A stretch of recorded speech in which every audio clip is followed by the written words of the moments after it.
Dinas Pendidikan dan Kebudayaan Provinsi Lampung memastikan sistem penerimaan murid baru atau SPMB tahun 2025 secara profesional. Kadisdikbud Lampung, Thomas Americo, mengatakan pihaknya memastikan dalam penerimaan murid baru akan dilakukan secara profesional dan pihaknya akan berusaha semaksimal mungkin dalam SPMB. Harapannya para lulusan bisa terserap di perguruan tinggi negeri yang diinginkan. Pihaknya pada saat ini masih menunggu kebijakan perubahan PPDB atau petunjuk teknis menjadi SPMB tersebut. Disdikbud Lampung akan mencoba memaksimalkan guru-guru untuk merubah metode pengajaran dengan harapan lulusan bisa terserap di perguruan tinggi pilihan. Dengan harapan para siswa akan terserap di perguruan tinggi negeri yang diinginkan. Sementara itu, Ketua MKKS SMA Selampung Hendra Putra mengatakan pihaknya mengaku bahwa saat ini juknisnya belum keluar terkait SPMB tersebut.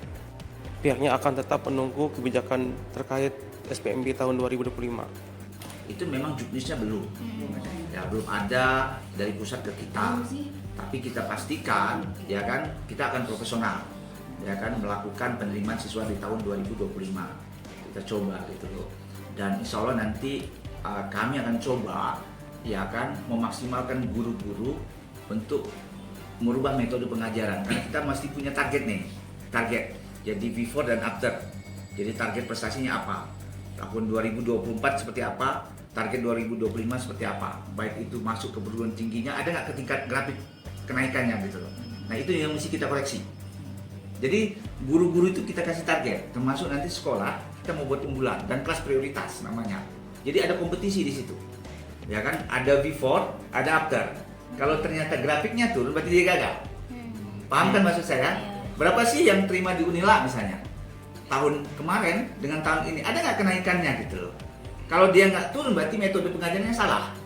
Berarti mesti diskusi tuh, inovasinya apa. Jadi nanti ini akan kita luncurkan juga seperti itu. Jadi kita buat soft copy-nya, kemudian hard copy-nya untuk kirim ke aplikasi kita. Before-nya seperti apa, targetnya kita berikan apa. Jadi mereka coba nanti akan berupaya untuk bagaimana mencari pola pengajaran pendidikan di masing-masing sekolah untuk ngejar target yang kita tetapkan. Jadi insya Allah akan ada lompatan gitu, karena dia orang punya target nih, punya beban gitu loh. Nah selama ini kan nggak punya beban mereka nih. Nah kita coba bebankan itu terkait dengan aspek prestasi akademiknya, termasuk juga nanti pendidikan karakternya. Nanti bulan puasa nih kita akan coba buat edaran terhadap pesantren sekitar, gitu loh.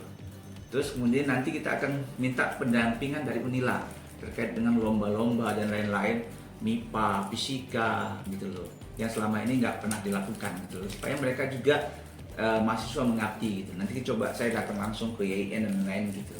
Jadi tapi bertahap nih ya, ini baru perencanaan, yang insya Allah nanti akan kita coba demi kebaikan pendidikan Provinsi Lampung. Pelan-pelan tapi memang prosesnya itu mungkin yang sekarang jadi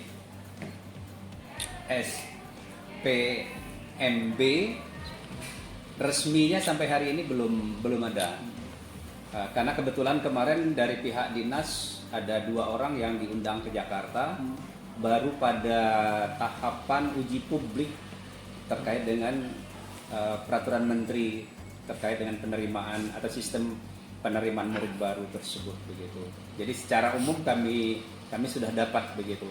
Tetapi karena itu baru sifatnya uji publik, tentunya kan masih ada kemungkinan perubahan-perubahan. Nah, karena dia kemungkinan masih ada perubahan-perubahan, tentunya terlalu awal kalau kita membuat semacam pengumuman ataupun semacam pemberitaan begitu ya. Tetapi kalau udah uji publik itu nggak lama akan segera terbit peraturan menteri yang resmi. Di dalam paparan uji publik itu memang seperti itu. Yang sebelumnya jalur zonasi berubah menjadi jalur domisili.